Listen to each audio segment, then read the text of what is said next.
Hey, what's up, guys? This is my bike check update. Alright, let's start it. I've got Redline grips now, Aussie bars, Haro stem, DK forks, Mongoose tires, Mongoose rim, Hyper frame, Stolen Thermalite pedals again, Redline cranks, 3-piece with the sealed bearings. 32 by 14 ratio. Switched it, traded my friend for a few things.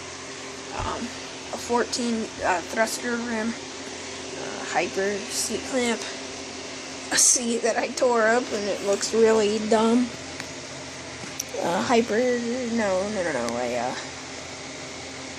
Something chain. I switched the chain. I know that. Cadillac wheel stickers, skateboard stickers. And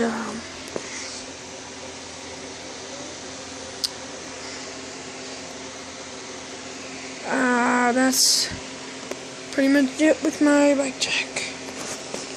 It's a nice one though. These are like $15, I think. Amazon Stolen Thermalites, purple. These DK ones, $500. That's a Haro. It's off a Haro. So that's all.